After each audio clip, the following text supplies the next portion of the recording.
जय Hind. Class 10th Bihar board के students कैसे हैं आप लोग? बच्चे कैसी चल रही है आपकी बोर्ड एग्जामिनेशन के लिए तैयारी? या कमेंट बॉक्स में जरूर लिख के बताएं सर अच्छी चल रही है, और नहीं भी चल रही है तो वो भी बताएं। और आप लोग को एक चीज और बताना है कि हम लोग जो अग्नि बैच लॉन्च किए हैं, क्या इससे आपका लाभ हो रहा है और किस हद तक आपका लाभ हो रहा है, यह भी कमेंट बॉक्स में जरूर बताएं, ठीक है ना। अभी जो है हम लोगों ने अग्नि बैच में अभी तक हमने विद्युत धारा चैप्टर कंप्लीट कर लिया, हमने रासायनिक अभिक्रिया एवं समीकरण चैप्टर कंप्लीट कर लिया, और हमने ये जो चैप्टर है अम्ल भस्म और लवण वाला जो चैप्टर है ये भी आज कंप्लीट हो जाएगा बच्चों। तो बहुत तेजी से हम लोग चैप्टर को एकदम कंप्लीट करते हुए जा रहे हैं, और ऑब्जेक्टिव क्वेश्चंस भी साथ में एकदम डिस्कस कर रहे हैं, ताकि एग्जाम जो हो उसमें आपको कहीं से भी कोई प्रॉब्लम ना हो। समझ में आया? तो देखिए, जो भी हम ऑब्जेक्टिव क्वेश्चन कराते हैं ना, ज्यादातर ऑब्जेक्टिव जो है ना एग्जाम में आने के चांसेस रहते हैं। चांसेस रहते नहीं, अभी बहुत बच्चे कहेंगे सर आप जो बोलिएगा वो कैसे हम मान ले। तो भाई आप एग्जाम देना ना, उसके बाद आपको जैसे ही क्वेश्चन मिलेगा तो मेरा जरूर याद आएगा कि सर ये क्वेश्चन पढ़ाए थे और आया है एग्जाम में, है ना। तो भाई फॉलो करते जाए, आप बहुत अच्छा करोगे, ठीक है ना। 450 मार्क्स आप लोग को डेफिनेटली आएगा, यह आशीर्वाद है। मेहनत भी करते रहो साथ में, ठीक है ना। सिर्फ ऐसे ही वीडियो देखने से नहीं हो जाता, उसके साथ साथ मेहनत भी करना पड़ता है, एफर्ट भी लगाने पड़ते हैं, क्वेश्चन प्रैक्टिस भी करना पड़ता है। तो वो आप जरूर करें, ठीक है ना। ज्यादा मैं नहीं कह रहा, कम से कम अगर 7 घंटा अब से पढ़ना चालू कर दोगे बाबू आप लोग, तो आपका नैया पार है। 450 मार्क्स अभी भी पढ़ के आप ला सकते हो। क्लास 10th का सिलेबस उतना बड़ा सिलेबस नहीं है बच्चों, बहुत इजीली आप कर सकते हो। अभी भी 2.5 महीना है, आप कर सकते हो आराम से, है ना। तो अभी से लग जाओ। समझ में आया? आपके अंदर जो पोटेंशियल है ना वो किसी के अंदर नहीं है। अपने पोटेंशियल को समझो भाई साहब, ठीक है ना। आपके अंदर जो क्षमता है ना, वो क्षमता को आप पहचान नहीं रहे हो, है ना। पहले मैं भी जो था ना, मैं भी बोतल ही था पहले, समझ में आ रहा है। मैं भी क्लास 10th में जब था तो मैं भी एक तरह से बोतल ही था, बुड़बक लड़का जो होता है जिसको कुछ समझ नहीं आता, क्लास में एकदम मंद बुद्धि वाला जो लड़का होता है, एकदम बैठा रहता है, कुछ भाई कुछ चल रहा है उससे कोई मतलब नहीं। हम भी पहले वैसे ही थे। मुझे भी अपना पोटेंशियल पता नहीं था कि मैं क्या कर सकता हूं अपने लाइफ में, मुझे भी नहीं पता था। बस वही चीज अभी क्या है ना कि अभी आप लोगों को पढ़ा रहा हूं, आप लोगों को पता है पहले बहुत ज्यादा ही बोतल था। भले अभी तक कुछ नहीं हूं, सक्सेस नहीं हुआ हूं, उससे कोई फर्क नहीं पड़ता, लेकिन पहले से तो बेटर हूं ना भाई। उसी तरह से आप अपने आप को भी चेंज कर सकते हो, ठीक है ना। अपने अंदर का जो क्षमता है ना उसको भाई एकदम पहचान लो, पहचान लो, पहचान लो, है ना। समझ में आ रहा है कि नहीं आ रहा है? हाँ, तो अपने क्षमता को आप पहचान लो, आपका लाइफ सेट हो जाएगा। बस थोड़ा सा कष्ट कर लो यार, थोड़ा सा कष्ट कर लो। अगर आप 10th 11th 12th ये 3 क्लास होता है, ये आप अच्छे से पढ़ लिए ना, आपका जो बाकी का जो साल आने वाला है वो एकदम ब्राइट होगा, बहुत अच्छा होने वाला है। समझ में आ रहा है? ओके। और हाँ, मेहनत से पढ़ते जाइए, और मेहनत का जो फल होता है हमेशा मीठा ही होता है। और बस थोड़ा मेहनत करते जाइए और आप इंतजार कीजिए, देखिए आपको फल, आपका जो रिजल्ट है वो कितना अच्छा आने वाला है ना। और हाँ, एक बात हमेशा याद रखिए कि आप मेहनत कर रहे हैं, है ना। आप मेहनत कर रहे हैं तो बहुत सारे लोग होंगे जो आपको कहेंगे वो देखो भाई क्या कर रहा है, उससे कुछ नहीं होगा, ये ऐसा है वैसा है, आपकी बुराई होगी। आप अगर अच्छा पढ़ोगे तो आपकी बुराई होगी। सपोज अभी बहुत सारे बच्चे जो क्लास 10th का एग्जाम दिए होंगे और उनको बहुत अच्छा मार्क्स आया होगा, तो बहुत सारे यहाँ पे लोग होते हैं, उनके पड़ोसी ही ज़्यादातर, तो वो कहते हैं कि भाई देखिए वो मार्क्स ले आया, वे ऐसा था वैसा था, बहुत ज़्यादा बुराई करेंगे ना। कोई भी इंसान अगर कामयाब होता है तो बुराई चालू हो जाती है, ये दुनिया की रीत है। अगर आप आगे बढ़ोगे तो भाई साहब बुराई होगी, डेफिनेटली होगी, समझ लो। ठीक ही कहा गया है कि अगर आपके बारे में बुराई चालू हो जाए तो समझ जाओ कि आप सक्सेस के रास्ते पर चल रहे हो। मेरा बात समझ में आ रहा है? अगर आप का बुराई होने लगा पूरे पड़ोस में, आपके गांव में, तो समझ लो कि आप सक्सेस की सीढ़ी पे चल चुके हो, सक्सेस की राह पर चल रहे हो, है ना। तो आप खुश हो जाना कि भाई मेरा बुराई हो रहा है तो मैं एकदम सक्सेस के रास्ते पे चल रहा हूं, और वही सक्सेस का जो रास्ता है उस पे चलोगे तो आपको सफलता मिलेगी, है ना। कोई दिक्कत है क्या? नहीं। इसीलिए आपको मेहनत करते जाना है। और जो आपका बुराई कर रहा है ना, कि वो बोल रहा है कि भाई आप लाइफ में कुछ नहीं कर सकते, वो लड़का ऐसे ही रह जाएगा, ऐसे ही रह जाएगा, कुछ नहीं कर पाएगा, तो एक बात आप लोगों के लिए मैं बोलना चाहूंगा, जीतने का मजा तो तभी आता है, जीतने का मजा तो तभी आता है जब आपके पड़ोसी आपके हारने का इंतजार कर रहे हो। ठीक है ना, समझ में आया। तो भाई साहब, आपके जो पड़ोसी आपको मतलब बुरा भला कहते हैं और मतलब बहुत ज़्यादा बुराई करते हैं, तो उनको मुंह तोड़ जवाब देने का आपके पास जो मौका है उसको मत गवाइए, ठीक है ना। और उसके बाद आपके पड़ोसी इस हिसाब से आपके बारे में बोल रहे हैं कि वो ऐसा है वैसा है और बुराई कर रहे हैं, और उसके बाद आप सफल हो जाओगे ना, तो भाई जीतने का मजा ही गजब होता है ना। समझ में आ रहा है। भले ही अभी आप बहुत कमजोर स्टूडेंट हो, आपको बहुत सारी बातें हैं जो समझ में नहीं आती है, लेकिन उससे कोई मतलब नहीं, आप मेहनत करना चालू कर दो, ठीक है ना। मेहनत एकदम इतना मेहनत करो, इतना मेहनत करो कि भाई आपका सफलता जो है ना वो खुद आपके कदमों में आके गिर जाए। समझ में आ रहा है। इतना मेहनत करो कि सफलता को अपने कदमों में झुका दो। कोई बात नहीं है, शुरुआत में बहुत मेहनत करना पड़ेगा, बहुत बात जो है आपको समझ में शुरुआत में नहीं आएगी, नहीं आएगी, नहीं आएगी। बहुत मेहनत करोगे फिर भी आपको नहीं आएगी, नहीं आएगी, नहीं आएगी, समझ में नहीं आएगी। लेकिन आपको क्या करना है, हिम्मत नहीं हारना है।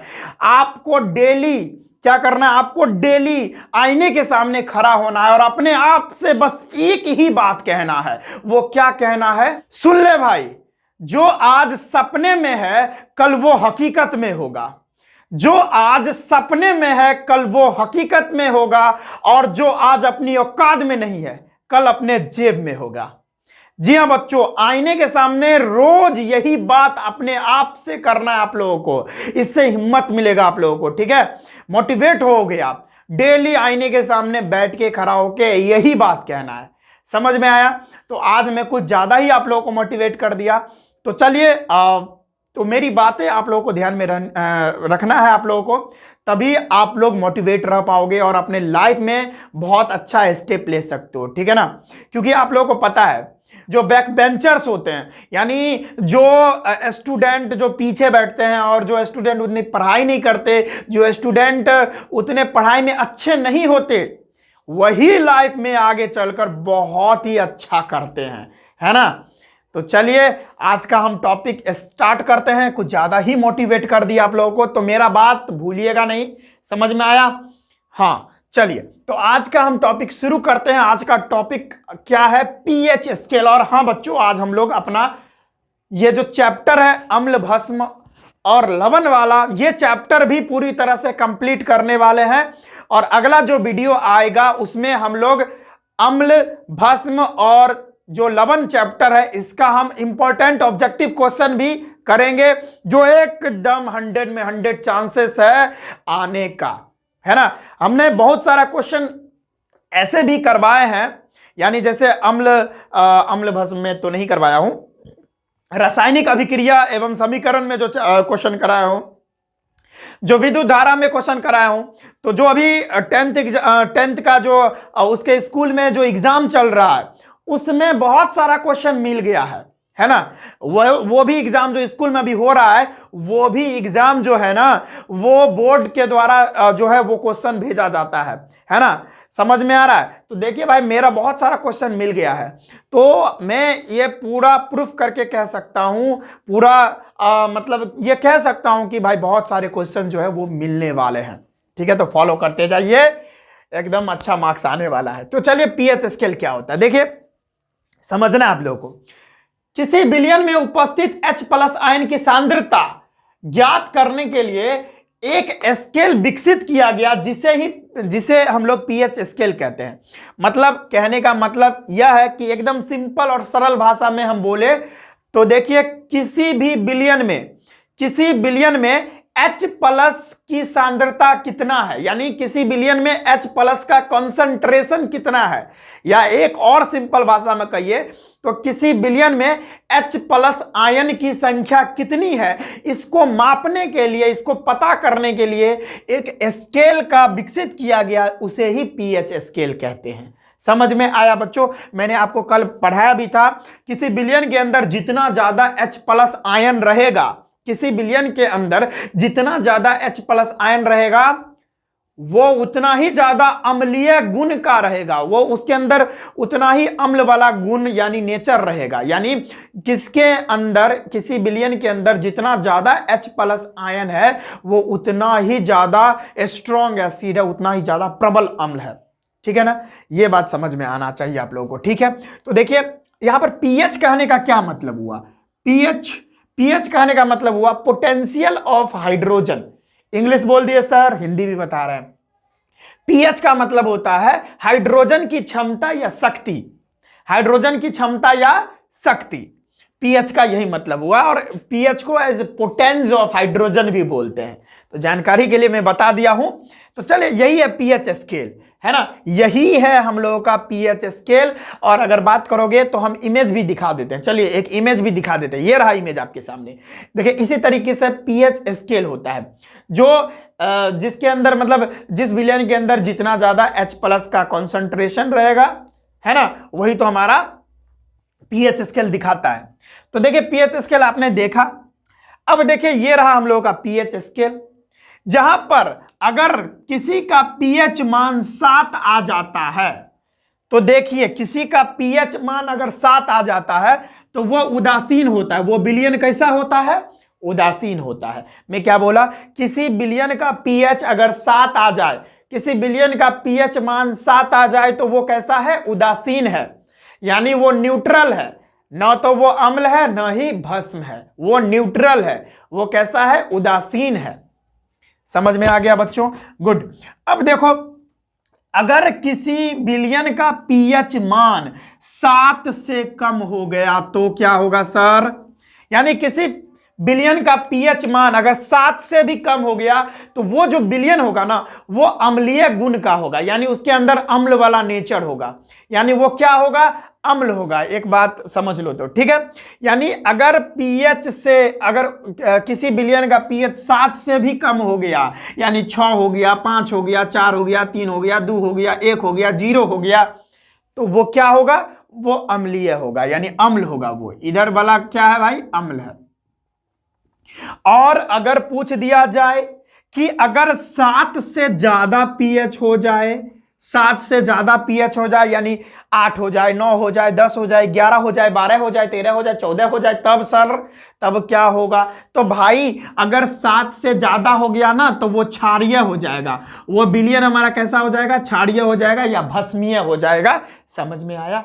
तो बहुत सारा क्वेश्चन ऑब्जेक्टिव में पूछ लिया जाता है कि अगर पीएच 7 हो तो वह विलयन उदासीन होगा, अगर कोई किसी भी विलयन का पीएच 7 से कम हो, 6 हो, 6.5 हो, 5.4 हो, अगर ऐसा हो, यानी 7 से कम होना चाहिए, तो वो अम्लीय विलयन होगा। और अगर 7 से ज्यादा हो गया, यानी 7.1, 8, 9, 10 इस तरह से अगर चला जाए, 7 से ज्यादा हो जाए तो वो क्षारीय विलयन होता है। समझ में आ गया?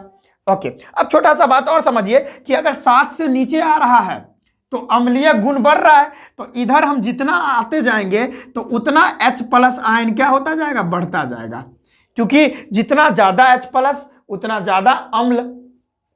और हाँ, अब जितना ज्यादा हम इधर बढ़ते जाएंगे उतना ज्यादा क्षारीय होता जाएगा, यानी उतना ज्यादा भस्मीय गुण आता जाएगा, यानी उतना ज्यादा इधर हम बढ़ेंगे तो ये हमारा OH माइनस आयन इधर जाएंगे तो बढ़ता जाएगा। क्यों? क्योंकि भस्म है ना इधर, क्योंकि इधर जितना बढ़ेंगे तो वो भस्म है, जिसके वजह से OH माइनस आयन बढ़ता है इधर। चलिए ये बात समझ में आ गया, छोटी सी बात थी, आपको समझ में आ गया। अब देखिए भाई पीएच हम जो पढ़ रहे हैं, देखिए पीएच, अब बहुत सारा बच्चा अभी बोल रहा होगा कि भाई साहब सर पीएच कैसे निकालते हैं, तो पीएच निकालने का एक फार्मूला होता है, pH is equal to -log to the base 10 H plus ion का सांद्रता यानी कॉन्सेंट्रेशन, यह पीएच निकालने का फार्मूला होता है। लेकिन हम लोग जो है ना पीएच निकालने का ना हम लोग के सिलेबस में नहीं है। क्या बच्चों, मैं क्या बोला कि पीएच निकालना, पीएच वैल्यू निकालना हम लोगों के सिलेबस में नहीं है। ये फाउंडेशन लेवल तक अगर हम लोग जाएंगे तब हम लोग को ये पूछता है, लेकिन फिर भी हम बता देते हैं, छोटा बहुत जगह भी नहीं है, थोड़ा बहुत हम बता देते हैं।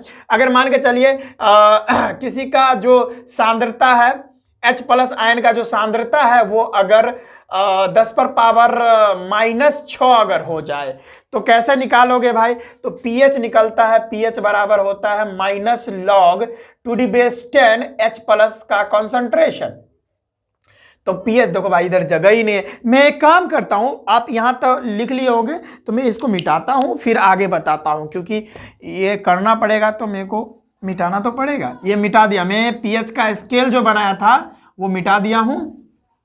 एक बात है जो मैं आपसे करना चाहता हूं, वो है ये देखो पीएच निकाल रहे हैं और H प्लस का सांद्रता हम लोग को 10 पर पावर -6 दे रखा है और पीएच का फॉर्मूला ये होता है। तो पीएच बराबर हो जाएगा -log(2d)10 और H प्लस आयन का कॉन्सेंट्रेशन 10 पर पावर -6 दे रखा है। देखो यहाँ जो पावर होता है ना बच्चों, है ना, अच्छा यहाँ पर गुणा है ही, तो यहाँ पर हो जाएगा हम लोगों का 10 पर पावर -6 दिया है। तो ये जो -6 है ये कूद के इधर चला आता है, कूद के यहाँ पे चला आएगा। देखिए अब यहाँ पर जो है ना लॉग का प्रॉपर्टी आप लोगों को जानना पड़ेगा, जो क्लास 11th में पढ़ना है। तो हम लोगों को अभी नहीं पढ़ना है, बस समझ लीजिए यहाँ पर जो पावर में होता है वो कूद के नीचे चला आता है। तो पीएच बराबर क्या हो जाएगा, यहाँ पर -6 और यहाँ पर पहले से माइनस, यहाँ पे कूद के आया तो यहाँ पर पहले वाला माइनस यहाँ पे है और यहाँ पर -6 हो गया, है ना। और देखिए log 10 है, यहाँ पर क्या है log 10 है और log 10 जो होता है ना, log 10 का वैल्यू होता है 1। क्या होता है 1। तो यहाँ पर हो गया minus minus +7, sorry minus minus +6 हो जाएगा, वेरी सॉरी। चलिए तो यहाँ पर जो पीएच है ना वो कितना आ गया, 6 आ गया। अब देखिए इसी तरह से सवाल आता है, अगर आपको कह देगा कि भाई H प्लस आयन का जो कंसंट्रेशन है वो 10 पर पावर -7 है, 10 पर पावर -7 मोलर दे रखा है, तो भाई अब पीएच निकालिए क्या होगा। तो आराम से निकाल सकते हैं। पीएच का फार्मूला होता है -log(2d)10 और H प्लस का कंसंट्रेशन सांद्रता। तो पीएच बराबर हो जाएगा -log(2d)10 और H प्लस का सांद्रता दिया हुआ है, यहाँ पे देखिए क्या दिया हुआ है 10 पर पावर -7। अब हम जानते हैं ये कूद के इधर आता है तो पीएच बराबर हो जाएगा, ये देखिए पहले से माइनस यहाँ पे दे रखा है और यहाँ पर -7 कूद के इधर आया तो -7 और यहाँ पर log 10 बच गया, है ना। बहुत सारे बच्चों को यहाँ पे नहीं समझ में आया तो बता देता हूँ, log 10 बच गया, log(2d)10 यहाँ पर बचा।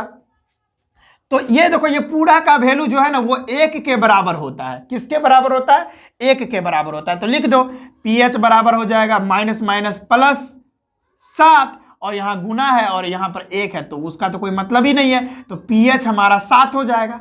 तो यहाँ पर इस तरह से हम लोग पीएच निकाल सकते हैं, लेकिन ये सारा चीज़ अपने लोगों के सिलेबस में नहीं है तो हम लोग इसको नहीं पढ़ते हैं। जनरली जो है पीएच दिया ही रहता है। तो ये फाउंडेशन लेवल तक जब हम लोग तैयारी करेंगे, फाउंडेशन लेवल तक तैयारी करेंगे तब हम लोगों को ये सारा चीज़ पढ़ना होता है, ठीक है। अब 10th के बोर्ड में ये सारा चीज़ नहीं पूछता, ठीक है। अगर पूछ भी लिया ना, ज़्यादा से ज़्यादा पूछ भी लिया तो ये पीएच का फार्मूला पूछ लेगा। तो ये होता है, समझ में आ गया बच्चों। चलिए ये पीएच तो आपको यहाँ तक समझ में आ गया। अब छोटी बात और आप लोगों से डिस्कस करनी है, वो है दैनिक जीवन में पीएच का महत्व क्या होता है ना। पीएच ऐसे ही थोड़ी हम लोगों को पढ़ना है, किसी भी चीज का महत्व होता है तभी तो हम उसको पढ़ रहे होते हैं ना बच्चों। आप ही को बोल रहे हैं, कहाँ लगे हुए हैं, चैटिंग वैटिंग छोड़ के अपने काम में लग जाइए, इधर उधर मत घूमिए। बहुत सारे बच्चे होते हैं कि भाई लाइव में आते तो हैं, लेकिन क्या होता है लाइव में बच्चे आए कि इधर उधर देखे, बस तनी देर 2-3 मिनट देख लिया उसके बाद चल दिए। ऐसे में काम चलेगा जी? आप ही को बोल रहे हैं, काहे इधर उधर कर रहे हैं, चुपचाप ध्यान से पढ़िए ना जी। इधर उधर हुलुक बुलुक मत कीजिए, हुलुक बुलुक कीजिएगा तो लटकते रह जाइएगा, है ना। समझ में आ रहा है? लटकना नहीं है, हुलुक बुलुक करना बंद कीजिए और अपने पढ़ाई पे ध्यान दीजिए। समझ में आ रहा है? हुलुक बुलुक करना बंद कीजिए, बंदर की तरह मत कीजिए। इधर उधर देखते हैं, ऐसे ऐसे ऐसे चला के छोड़ दिए, फिर क्या चैटिंग देख रहे हैं भाई, किसका, हाँ इसका मैसेज आ गया, चलो भाई इसको अति के देखते हैं भाई। अब बहुत सारे बच्चे हैं जो 2 मिनट के लिए वीडियो देखने के लिए आते, क्या मिलेगा उससे लाभ? आपको देखना है तो पूरा देखिए ना, तभी तो आपको बहुत कुछ बातें हैं जो समझ में आएंगी। इतना मेहनत तो हम आप ही के लिए कर रहे हैं, फ्री में कोर्स ला रहे हैं आप लोगों के लिए, इतना मेहनत कर रहे हैं और आप लोग देखिएगा नहीं तो मेरा तो नुकसान नहीं होने वाला, पहला नंबर है, क्योंकि मैं तो करूंगा आगे तो जाना ही है, जाना है, क्योंकि मैं मेहनत कर रहा हूं, मुझे तो आगे जाना ही है। लेकिन आप अपने साथ खिलवाड़ मत कीजिए यार, अपने जिंदगी के साथ खिलवाड़ मत कीजिए, है ना? आप अपने जिंदगी के साथ खिलवाड़ मत कीजिए, समझिए, है ना? समझ में आ रहा? समय रहते अगर आप समझ गए ना तब तो ठीक है, लेकिन समय अगर आपको बदल दिया ना तो बहुत तकलीफ होता है। समझ में आया? तो समय रहते हुए संभल जाइए, नहीं तो अगर समय आपको अगर परिवर्तन करेगा तो बहुत तकलीफ देगा। ये बात ये ध्यान रखिए। तो चलिए अब देखते हैं दैनिक जीवन में पीएच का महत्व क्या होता है। पेड़ पौधे एवं पशु में हम लोग देखते हैं क्या है, हमारा शरीर 7.0 से या 7 से 7.8 पीएच के बीच में काम करता है। अगर देखिए भाई, हम लोग के शरीर में अगर पीएच 6 चला जाए तो हम लोग का मौत हो सकता है, यानी पशु जो है, पेड़ पौधे नहीं जीवित रह सकते। हम लोग का जो शरीर है ना वो काम करता है 7 से लेकर 7.8 पीएच के बीच में। इससे ज़्यादा पीएच बढ़ेगा तब हमारे लोगों के लिए नुकसानदायक है, और 7 से नीचे जाएगा तब नुकसान है। तो हम लोग का जो शरीर है वो 7 से 7.8 पीएच पर काम करता है। इससे आगे हुआ तो भी गया इंसान, और इससे नीचे गया तब पर भी गया। समझ में आया? अब देखिए अगला बात है मिट्टी का पीएच। मिट्टी का पीएच देखो भाई क्या क्या होता है। कभी कभी क्या होता है खेतों में, ज्यादातर ये खेतों में हम बात कर रहे हैं, मिट्टी की बात करेंगे तो खेत में ही करेंगे। तो क्या होता है, किसान देखते हैं कि मतलब किसान को उतना आइडिया तो नहीं होता है, हम लोगों के गांव में उतना आइडिया तो नहीं होता, लेकिन समझ जाते हैं किसान की भाई अब जो है खेत में मिट्टी में उपजाऊ जो है वो कम हो गया है, मिट्टी जो है कम फर्टाइल हो गया, यानी मिट्टी के अंदर अम्ल की मात्रा बढ़ गई है। मिट्टी के अंदर अम्ल की मात्रा बढ़ गई है, जिसके वजह से फसल की पैदावार, 1 मिनट यार, अरे यार ये माइक इधर उधर क्यों घुसता है, तो निकल जा यार। मेरे स्टूडियो में चूहा हुलुक बुलुक करते रहता है। हाँ। तो क्या होता है कि फसल की पैदावार, मिट्टी में अम्ल की मात्रा बढ़ जाने के कारण फसल की जो पैदावार होती है वो बहुत ही कम हो जाती है। अब मिट्टी में अम्ल की मात्रा बढ़ गई तो अम्ल, आप जानते हैं हमारा जो पेड़ पौधा है वो कितने पीएच पर काम करता है, अब ये बताएं, 7 से 7.8 पीएच पर काम करता है। तभी अगर इतना पीएच रहेगा तभी अच्छा से फसल पैदावार होगा। अब देखिए भाई अगर पीएच 7 से घट गया तब तो वो अम्लीय हो गया, उसका पीएच जो है 7 से घट गया, यानी मिट्टी में अम्ल की मात्रा बढ़ गई, फसल की पैदावार अच्छी नहीं होगी, फसल जितना पहले उपजता था उतना नहीं उपज पाएगा। इसीलिए इस जगह पर किसान क्या करते हैं, फसल का पैदावार अच्छा हो जाए इसी के लिए वो CaCO3 कैल्शियम कार्बोनेट, CaOH का होल ट्वाइस कैल्शियम हाइड्रोक्साइड और CaO कैल्शियम ऑक्साइड, इन तीनों में से किसी एक यौगिक को ना वो छिड़काव कर देते हैं खेत में। क्या करते हैं, या तो कैल्शियम कार्बोनेट का छिड़काव कर देंगे, कैल्शियम हाइड्रोक्साइड का छिड़काव कर देंगे, नहीं तो कैल्शियम ऑक्साइड का छिड़काव कर देंगे। ये पाउडर क्या होता है, भस्मीय यानी क्षारीय गुण का होता है। वो क्या करेगा, अम्ल के साथ अभिक्रिया करके, ये सारा जो है अम्ल के साथ अभिक्रिया करके मिट्टी का जो पीएच होता है ना उसको एकदम फिर संतुलित कर देगा। जो संतुलित नहीं था, पीएच जो है वो बहुत घट गया था, उसको ना ये सारा यौगिक, इसमें से कोई एक डालते हैं, वो मिट्टी का पीएच फिर से संतुलित कर देगा और फसल की पैदावार एकदम अच्छी हो जाएगी। जैसा पहले फसल की पैदावार होती थी वैसी ही हो जाएगी, है ना। तो भाई किसान का प्रॉब्लम जो है वो सुलझ जाता है। जब भी मिट्टी का पीएच जो है, पीएच मान वो कम हो जाता है, मिट्टी अम्लीय हो जाती है, फसल की पैदावार अच्छी नहीं होती, तो उस स्थिति में ये तीन में से कोई एक यौगिक किसान लोग खेत में छिड़काव करते हैं, तो उसका जो पीएच होता है वो फिर से संतुलित हो जाता है। मेरे प्यारे बच्चों, हुलुक बुलुक इधर उधर मत कीजिए, चुपचाप क्लास कीजिए, ठीक है ना। यही आप लोगों के लिए भलाई वाली बात बोल रहा हूं मैं, ठीक है ना। अगर इधर उधर देखोगे ध्यान नहीं दोगे, क्लास अटेंड नहीं करोगे, तो आप ही लोगों का नुकसान है।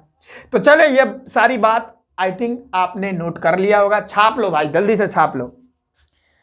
आप लोग छापने में उस्ताद होते हो, तो चलो भाई मौका दे रहे हैं, छाप दो। तो चलिए स्टूडेंट्स, कुछ हम और चीज देख लेते हैं।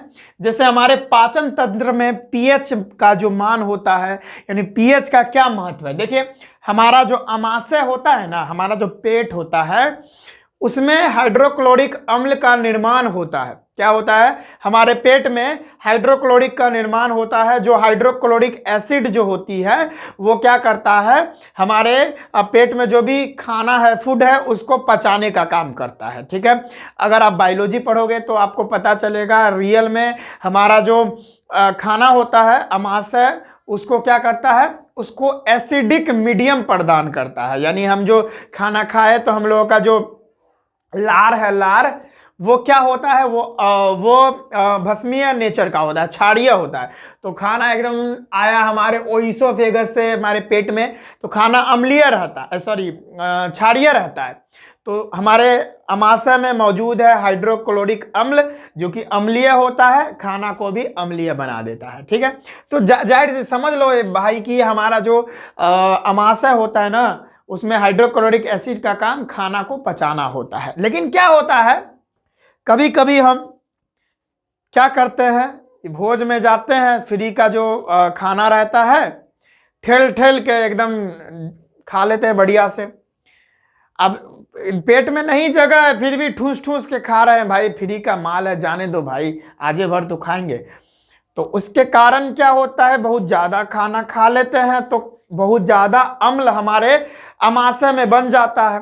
बहुत ज़्यादा अम्ल बन जाता है तो हमारा जो है ना, हमारे पेट के अंदर एसिडिटी होने लगता है, फिर खट्टा ढकार होने लगेगा और मन जो है बेचैन करेगा, पेट दर्द होने लगता है।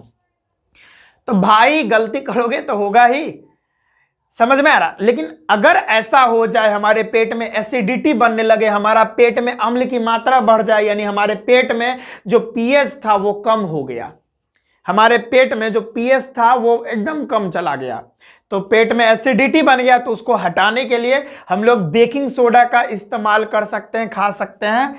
NaHCO3 बेकिंग सोडा, है ना। और इनो वगैरह भी ले सकते हो, उसमें भी बेकिंग सोडा ही होता है, NaHCO3 होता है। तो ये बेसिक गुण का होता है, क्षारीय नेचर का होता है। तो वो हमारे पेट में जो एक्स्ट्रा अम्ल उत्पन्न हो गया उसको वो उदासीन बना देगा, फिर हम लोग का एसिडिटी जो हमारे पेट में है वो एकदम छूमंतर हो जाएगा। समझ में आया? गुड बच्चों, समझ में आ गया, वेरी गुड वेरी गुड। तो हमारा समझ रहे हैं कि पीएच का कितना महत्व है हमारे पाचन तंत्र में, है ना। अगर पीएच बढ़ जाएगा, है ना, तो भी दिक्कत है, घट जाएगा तो भी दिक्कत है। समझ में आ रहा है? तो पीएच का बहुत महत्व है, समझ में आया। चलिए अब बात करते हैं पीएच परिवर्तन के कारण दंत क्षय। दंत क्षय क्या होता है? बहुत सारे बच्चे क्या होते हैं कि दांत नहीं धोते हैं ब्रश से, है ना। अब जो दांत नहीं धोते हैं उनका दांत हो जाता है करोड़, दांत हो जाता है खराब। समझ में आया? तो क्या होता है, देखिए मुंह में पीएच का मान अगर 5.5 से भी घट जाए, 5.5 से भी अगर मुंह का जो पीएच होता है वो अगर घट जाए तो हमारा दांत जो है वो खराब होने लगता है। समझ में आया? उसी को दांतों का क्षय बोलते हैं, यानी दांत का क्षय होने लगा, दांत जो है कोरोड होने लगा। तो इस स्थिति में क्या होता है, इस स्थिति में हम लोगों को टूथपेस्ट डेली का, इसीलिए कहा जाता है कि भाई हमेशा टूथपेस्ट जो होता है दंत मंजन से हम लोगों को दांत धोना चाहिए। समझ में आया? यानी पेस्ट जो होता है उससे धोना चाहिए। पेस्ट जो है ना वो क्षारीय गुण का होता है, उसके अंदर क्षारीय गुण होता है, उसका पीएच लगभग में 9 या 10 होता है। समझ में आया? जिसके वजह से हाँ 9 होगा, अप्रोक्सीमेट 9 के बराबर होगा। तो क्षारीय गुण का हुआ, जिसके वजह से क्या होता है, जो भी मुंह में अम्ल उत्पन्न हुआ ज्यादा, यानी मुंह का पीएच जैसे ही 5.5 हो गया तो भाई उसको ठीक कर देगा। मुंह में जो भी अम्ल एक्स्ट्रा बना है उसको क्या कर देगा, उदासीन कर देगा। समझ में आया?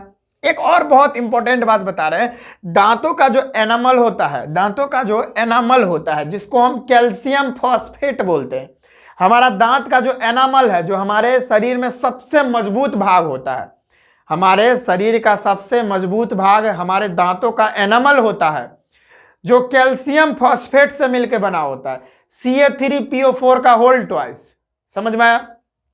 वो जो है ना, वो जल में घुल नहीं सकता। वो क्या है, वो जल में नहीं घुल सकता। लेकिन अगर हमारे मुंह का पीएच अगर 5.5 से घट जाए तब वो भी उतना मजबूत, उतना पूरे शरीर का सबसे कठोर जो पदार्थ है दांत, वो भी खराब होने लगेगा। समझ में आया? इसीलिए हम लोग को डेली ब्रश करना चाहिए, वो भी टूथपेस्ट से। समझ में आया? टूथपेस्ट के अंदर होता है क्षारीय गुण, जो हमारे मुंह का जो पीएच है उसको बैलेंस कर देगा, उदासीन कर देगा। ठीक है, चलिए बढ़िया है, गुड। समझ में आया? अब बहुत इंपॉर्टेंट बात हम लोग को पढ़ने जा रहे हैं, जो कि बहुत बार एग्जाम में आता ही आता है, अम्लीय वर्षा, जिसको एसिड रेन बोलते हैं। एसिड रेन बहुत बार आया हुआ है एग्जाम में, तो इसको देख लेते हैं। देखिए भाई, वर्षा के जल की जो पीएच मान होती है वो अगर 5.6 से कम हो जाए, वर्षा का जो पानी ऊपर से आता है बादल में से, और आते हुए उसका जो पीएच मान होता है वो 5.6 से अगर कम हो जाए, तब वो जो वर्षा आएगी नीचे तो वो अम्ल बन के आएगी, उसी को अम्ल वर्षा कहते हैं। आखिरकार वो रास्ता में कोई किसी से मिलन कर लेता है क्या? अम्ल से मिलन कर लेता है। हाँ बच्चों, अम्ल से प्यार कर लेता है। कैसे? देखो, हमारे वायुमंडल में उपस्थित ऊपर में क्या, हमारे वायुमंडल में कुछ अधातु ऑक्साइड मौजूद होते हैं, जैसे कार्बन डाइऑक्साइड, जैसे नाइट्रोजन डाइऑक्साइड, जैसे सल्फर डाइऑक्साइड, सल्फर ट्राइऑक्साइड। ये सारे कुछ अधातु के ऑक्साइड होते हैं जो बहुत खच्चर होते हैं। क्या होते हैं? खच्चर होते हैं, यानी बदमाश होते हैं। इनके अंदर अम्लीय गुण होता है। आपको बताया था मैं कि जितने भी अधातु के ऑक्साइड होते हैं उनके अंदर अम्लीय गुण होता है। तो ये सभी के अंदर अम्लीय गुण है। अब क्या है, वर्षा का पानी ऊपर से नीचे आ रहा है। क्या हो रहा है? वर्षा का पानी ऊपर से नीचे आ रहा है। रास्ता में ये लोग बैठा हुआ इंतजार कर रहा है कि आ बेटा आ, हम तो तुम्हारा इंतजार करें, आ बा। अब ये बैठा हुआ है नीचे, बीच में जो है वो सब बदमाशा सब बैठा हुआ है, नॉन मेटलिक ऑक्साइड यानी अधातु का ऑक्साइड, और ऊपर से वर्षा आया और उसी का तो इंतजार कर रहा है अधातु ऑक्साइड, मिल गया उसके साथ। तो क्या हुआ, मैं अभी रिएक्शन लिखता हूं। जैसे सल्फर डाइऑक्साइड है ना, ये बैठा हुआ था ससुरा, कहाँ? ऊपर में बैठा हुआ था कि अब वर्षा का पानी आएगा तो उसके साथ मिल जाएंगे और अम्ल बना देंगे। तो ससुरा वो बैठा हुआ था, ऊपर से जल आया और उसके साथ मिल गया। देखिए SO2 बैठा हुआ था, उसके ऊपर से जल गिरा तो ये जल जो है इसके साथ मिलके एक एसिड बना दिया, जिसको हम H2SO4 बोलते हैं, सल्फ्यूरिक एसिड बना दिया। अरे भाई साहब, कितना खतरनाक है, अम्ल का राजा है ये सल्फ्यूरिक एसिड। समझ में आया? ये गैस में होता है, ये लिक्विड में होता है, और ये एक्वस में हो गया।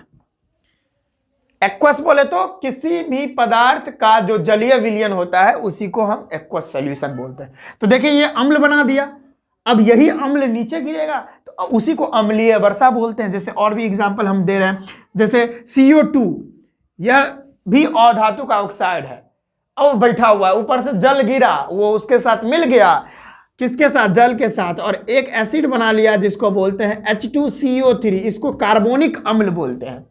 ये होता है गैस में, ये होता है लिक्विड, और ये होता है एक्वस। ये है कार्बोनिक अम्ल, और ये भी खतरनाक अम्ल होता है। जैसे एक और मैं बता दूं, NO2, ये भी अधातु का ऑक्साइड है, गैस में ऊपर बैठल रहेगा, ऊपर से आया जल, टिप टिप वर्षा पानी, और पानी के नीचे है नॉन मेटेलिक ऑक्साइड, दोनों मिल गया ससुरा, यहाँ पे NO2 है और जल मिल गया तो बन गया HNO3, नाइट्रिक एसिड बन गया, ये एक्वस और ये लिक्विड में।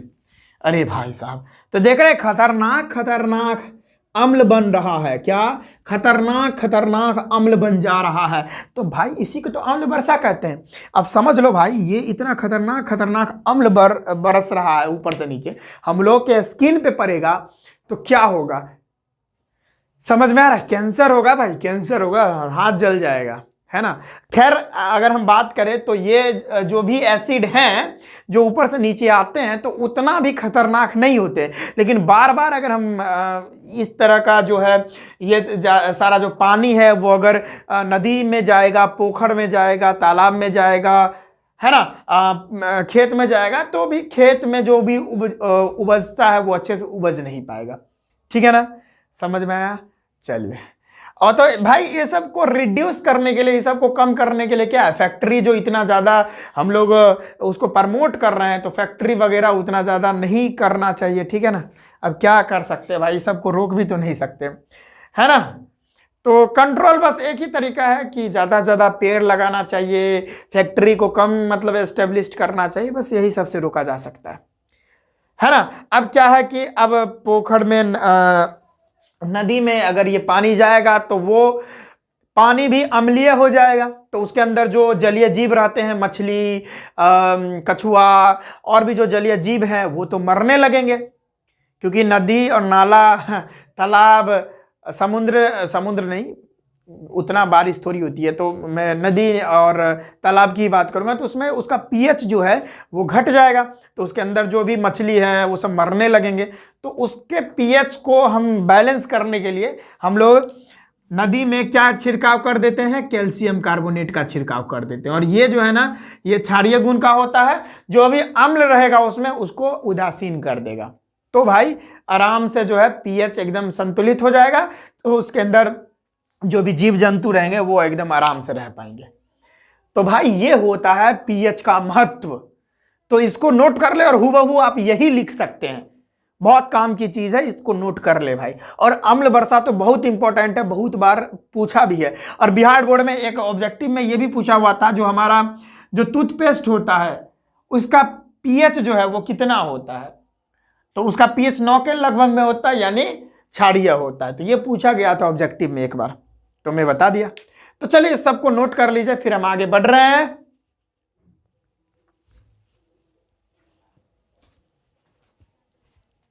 तो देखिए स्टूडेंट्स, अब हम लोग देखेंगे लवण क्या होते हैं, यानी इसको इंग्लिश में सॉल्ट बोला जाता है।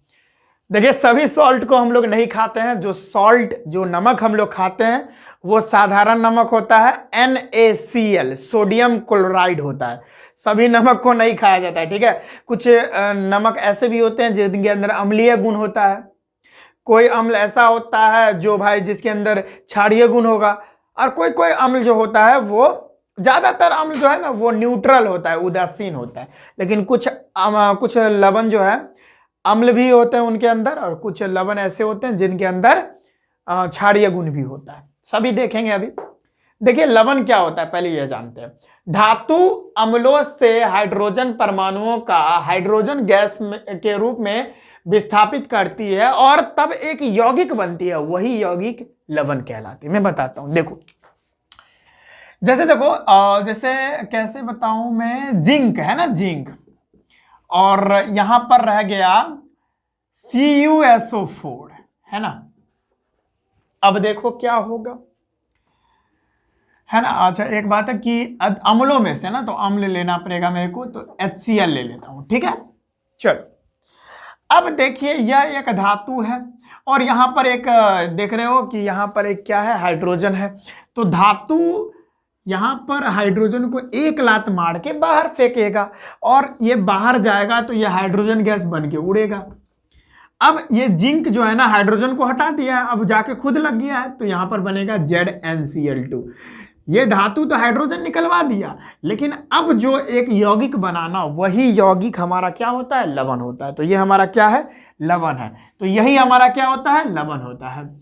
तो धातु जब अम्लों से कोई अम्ल है, ये अम्ल है ना, हाइड्रोक्लोरिक अम्ल है, तो अम्लों से ये हाइड्रोजन को बाहर निकाल देगा, यानी हाइड्रोजन गैस में तब्दील कर देगा, और तब जाके ये इससे जुड़ेगा ना, तब जो भी बनेगा यौगिक वही लवण कहलाता है। एग्जाम्पल बहुत सारा दिए हैं। NaCl, यही घर में हम लोग खाते हैं, उजला उजला जो होता है, सोडियम क्लोराइड, साधारण नमक, NaCl। फिर MgCl2 हो गया, Na2SO4, magnesium chloride, sodium sulphate, iron sulphate, ferrous sulphate भी बोलते हैं, copper sulphate, copper chloride, potassium chloride, ये सारा क्या है? लवण है ना। चलिए बढ़िया। लवणों के गुण जानते हैं, तो लवणों के गुण अगर बात करें तो लवण जो होते हैं वो ठोस अवस्था में होते हैं, क्रिस्टलाइन होते हैं, है ना, क्रिस्टल के जैसे समान होते हैं। लवण जो है, कुछ लवण उदासीन होता है, अम्लीय होता है और क्षारीय भी होता है। तीनों तरह का लवण पाया जाता है, लेकिन सामान्यतः उदासीन ही होता है। चलिए, लवणों के जलीय विलयन जो है ना, विद्युत के सुचालक होते हैं। क्यों? देखो मैं बताता हूं। देखो देखो देखो देखो भाई, देखो आप लोग देखो, ये देखो, जैसे हमने ये एक लोटा ले लिया, क्या ले लिया? लोटा ले लिया। लोटा में हमने पानी ले लिया, क्या ले लिया? लोटा में पानी ले लिया, और पानी में हमने NaCl घोल दिया। तो NaCl में दो आयन होते हैं, एक Na पॉजिटिव, एक Cl नेगेटिव। अब ये आयन इसमें घुल जाएगा तो पूरी तरह से आयन मुक्त हो जाएंगे, इधर उधर बढ़िया से घूमने लगेंगे आयन, इधर उधर तितर बितर, हाय हाय हाय, पूरा आयन फ्री हो जाएंगे। अब जानते हो, अगर आयन फ्री हो जाए तो विद्युत धारा सुचालक हो जाता है, यानी विद्युत धारा प्रवाह होने लगता है बहुत अच्छे से। अब यही क्या होता है, देखो यहाँ पे NaCl है ना, इसके अंदर जल गया तो इस पर पॉजिटिव चार्ज, इस पर नेगेटिव चार्ज, इस दोनों के बीच में जो भी आकर्षण था, इलेक्ट्रोस्टैटिक फोर्स वाला जो आकर्षण था, उसको जल दिया तोड़, और यहां पर ये Na पॉजिटिव अलग हो गया और Cl नेगेटिव अलग हो गया। तो इस विलयन में Na पॉजिटिव और Cl नेगेटिव इधर उधर फ्री है, जहां मन तहां जाएगा, और जहां मन तहां जाएगा यानी फ्री है, इसका मतलब विद्युत धारा प्रवाह बहुत अच्छे से होगा। यानी यह जो है जो भी लवण का विलयन होता है वो विद्युत का सुचालक हो जाता है इस कारण से। अब लवणों के प्रकार अगर जाने, लवण के कितने प्रकार होते हैं, तो 3 प्रकार के लवण पाए जाते हैं। एक होता है हमारा न्यूट्रल सॉल्ट, यानी हमारा उदासीन लवण होता है पहला हमारा। एक लवण होता है अम्लीय लवण यानी एसिडिक सॉल्ट। एक होता है हमारा क्षारीय लवण यानी बेसिक सॉल्ट। बारी बारी से सभी को देखते हैं, मैं ब्लैक मार्कर ले लेता हूं। चलिए, उदासीन लवण क्या होता है कि देखो भाई, जब प्रबल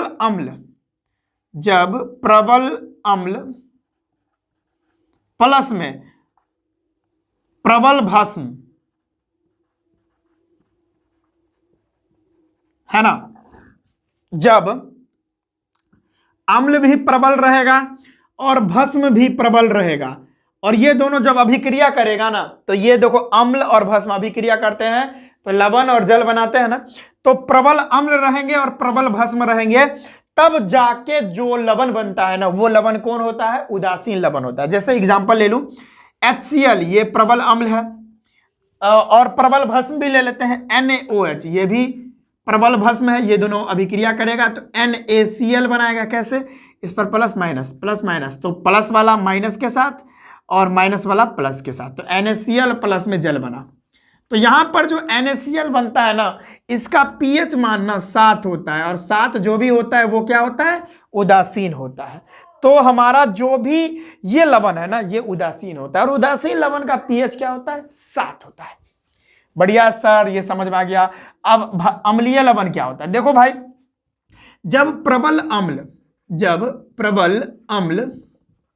प्लस में दुर्बल भस्म अभिक्रिया करेगा, मतलब अम्ल प्रबल रहेगा और भस्म दुर्बल रहेगा, तभी ना, ज्यादा प्रबल है तो उसका वाला गुण दिखेगा उस लवण में। समझ में आ रहा है ना? चलिए, तो प्रबल अम्ल अगर लेंगे और दुर्बल भस्म ले लेंगे, तब जाके जो भी लवण बनेगा ना, वो क्या होगा? अम्लीय लवण होता है। कैसा लवण होता है बच्चों, बताना जो जरा। वो अम्लीय लवण होता है। एग्जाम्पल में लेके बता रहा हूं, जैसे प्रबल अम्ल ले लूं मैं तो HCl ले लेता हूं, ठीक है, और भस्म ले लूं तो NH4Cl, Cl नहीं OH। अब ये दोनों अभिक्रिया करेगा तो क्या बनाएगा, तो देखो भाई क्या बनाएगा, NH4Cl बनाएगा पहला नंबर, और प्लस में H2O बनाएगा। तो यहां पर जो भी बनाना NH4Cl अमोनियम क्लोराइड जो भी लवण बना, ये लवण अम्लीय गुण का होगा, और इसका जो pH होगा ना, यानी NH4Cl जो लवण बना, इसका pH जो होगा ना वो क्या होगा, 7 से क्या होगा, कम होगा, यानी 7 से भी कम होगा, उसका pH क्या होगा, 7 से कम होगा। अच्छा वेरी सॉरी 7 से कम होगा, इस तरीके से समझ में आ गया, गुड। अच्छा तो क्षारीय क्या होगा, क्षारीय लवण क्या होगा, देखिए भाई, जब दुर्बल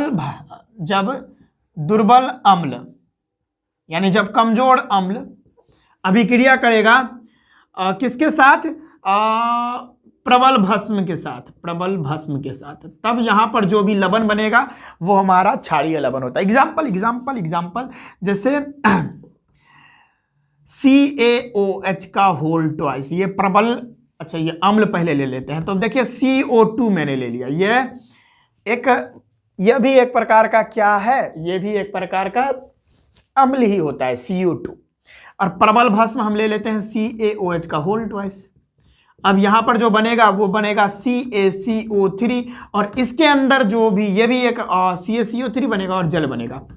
तो हमारा यहां पर देखिए CaCO3 जो है ना, ये भी एक लवण है, और ये लवण के अंदर क्षारीय गुण होता है। क्यों, क्योंकि हमने भस्म जो है वो प्रबल लिया था, ठीक है, प्रबल नहीं लिया था, प्रबल लिया था, इसीलिए जो इसका pH होता है वो क्या होता है, इसका जो pH होता है वो ज्यादा होता है 7 से ज्यादा होता है, यानी 7 से ज्यादा हो गया तो क्या होगा, यहां पर ये उदासीन हो गया है ना, ये क्या हो गया, अम्लीय हो गया, ये क्या हो गया, ये क्षारीय हो गया, ठीक है ना। इतना बात नोट करें जल्दी से, लवणों के प्रकार बहुत अच्छे से आपको समझ में आया होगा, तो जल्दी से इन सभी बातों को फटाफट से नोट कर लें। तो चलिए बच्चों, आज के इस वीडियो में बस इतना ही रखते हैं। आशा करते हैं कि सारा बात आज के इस वीडियो में जो भी बताया गया है सभी समझ में आया होगा। तो आज के इस वीडियो में बस हम इतना ही रखते हैं, ज़्यादा लंबा वीडियो बना देंगे तो मेरे को डालने में भी प्रॉब्लम होगा और आप लोगों को देखने में भी प्रॉब्लम होगा, इसीलिए आज के इस वीडियो में बस हम इतना ही रखते हैं। हमारा जो अगला वीडियो होगा उसमें हम इस चैप्टर को पूरी तरह से कंप्लीट कर देंगे। हमारा क्या क्या रह गया है, सोडियम हाइड्रोक्साइड रह गया है, बेकिंग सोडा रह गया है, ब्लीचिंग पाउडर रह गया है, ठीक है ना, विरंजक चूर्ण जिसको बोलते हैं, प्लास्टर ऑफ पेरिस रह गया है ना, और रवाकरण के जल, ये सारा टॉपिक रह गया जो कि अगले वीडियो में हम इसको कवर कर देंगे। तो आज के इस वीडियो में बस हम इतना ही रखते हैं, हम मिलते हैं नेक्स्ट वीडियो में। तब तक के लिए जय हिंद, वंदे मातरम, राधे राधे, जय श्री राम।